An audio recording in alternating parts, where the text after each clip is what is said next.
Hello everyone. In this video I'm going to show a modification to the previous problem that we discussed in the first video of spreadsheet engineering. Here again the problem is the same. It's Claire has a starting salary of 50,000. We assume that her salary increases 3% per year and she saves 10% of her salary as retirement, and company matches 4% and the return rate is always 6%.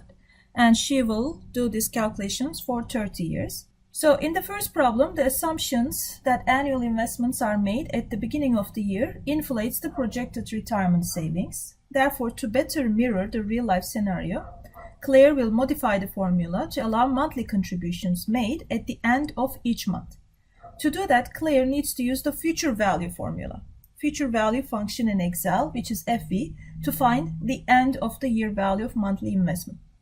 The FE function is a financial function for estimating the future value of an investment.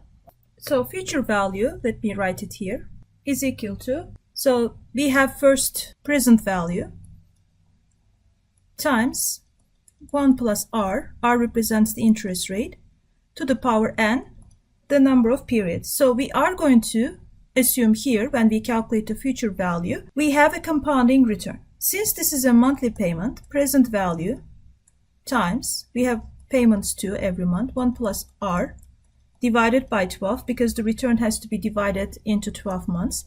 And the periods also needs to be times by 12, because the n here, number of years, but if you have a compounded return for over a month, and it goes for several months, then it has to be multiplied by the number of months in a year.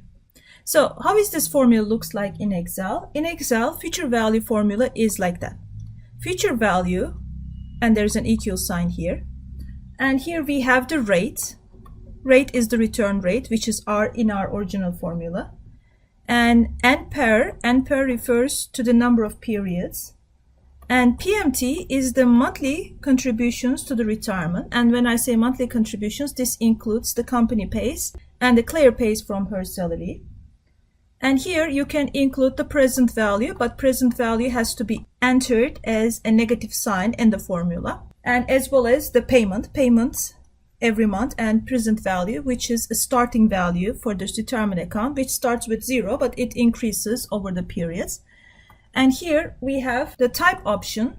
Type option could be 0, which refers to when the payment is due. If it's 0, it's the end of the period. If it's 1, it's the beginning of the period. So if you are looking at the Claire situation, okay, what we are going to enter here, rate is going to be the 6%, right? 6%, but this needs to be divided by 12 because 6% is the annual rate. And number of periods is 12 because every year has 12 periods. And payments is going to be contribution from her plus matches.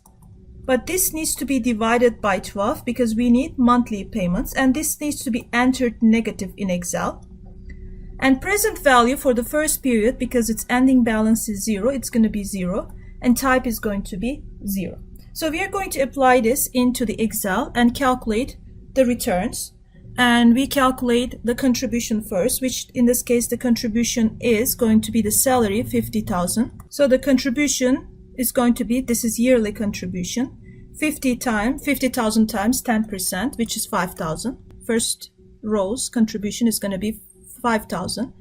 And the company match is going to be 50,000 times the 4%, which in this case is going to be 2,000. And the principal is going to be sum of this, because that's the yearly contribution, right? Total contribution from both salary and the company. And that's going to be 7,000. And this number needs to be divided here into 12 to find the monthly contributions. Okay.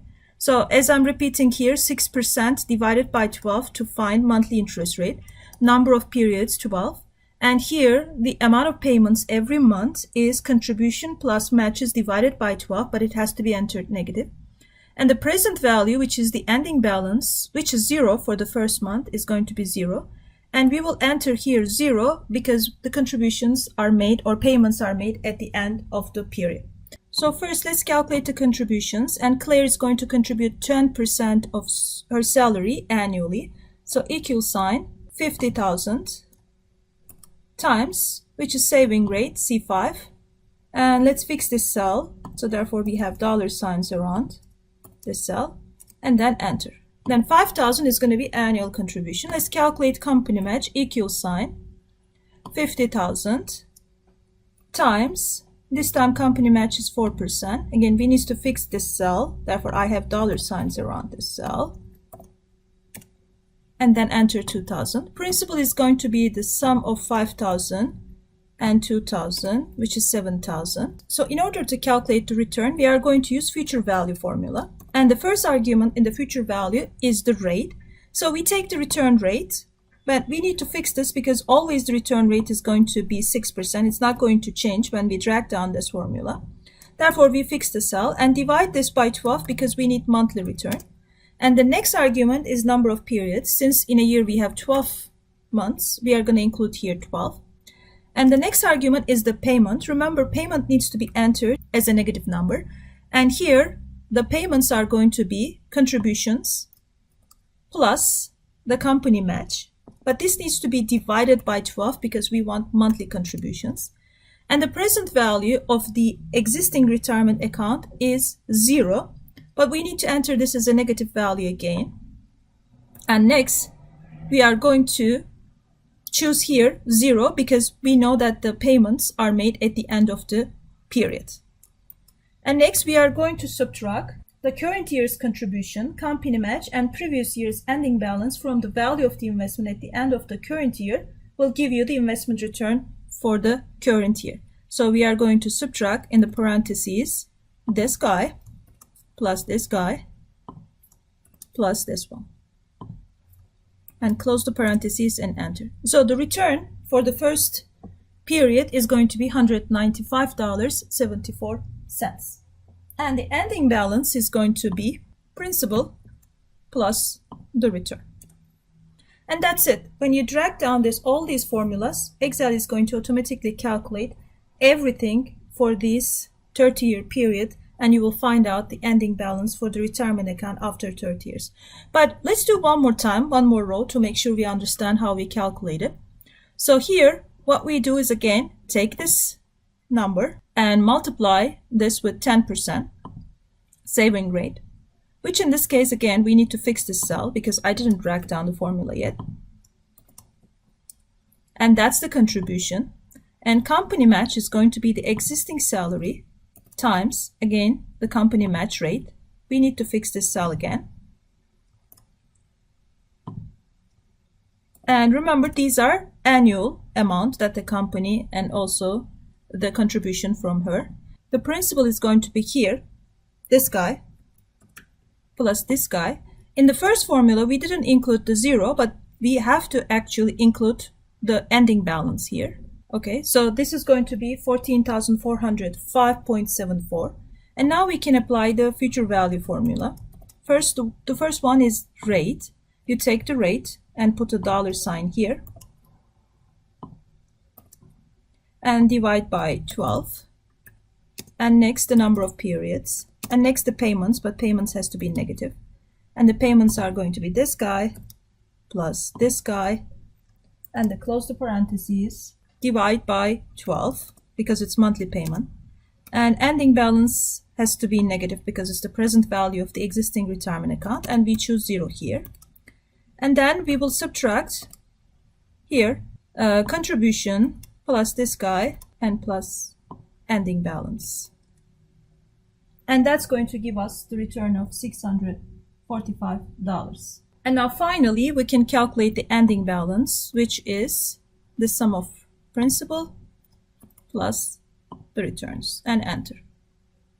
Okay, now we can drag down all the formulas so that we can calculate for each cell.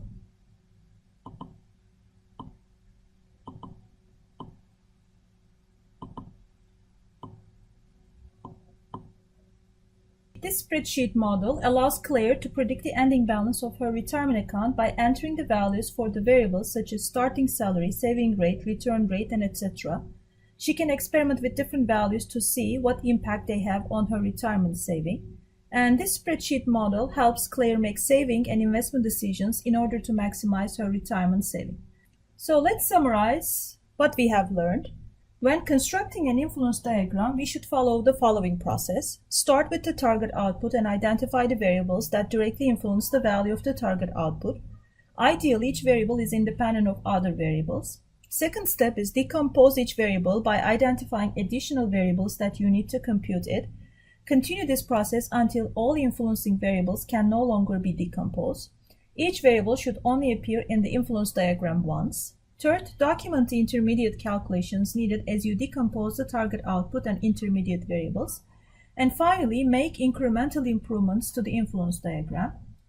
A well-constructed influence diagram simplifies the spreadsheet model building process and helps avoid errors as the model gets complicated. In addition, the diagram documents the logic and assumptions behind the spreadsheet model, making it easy for other users to understand the decision process. Therefore, the influence diagram is an important tool for spreadsheet model building, auditing, and training.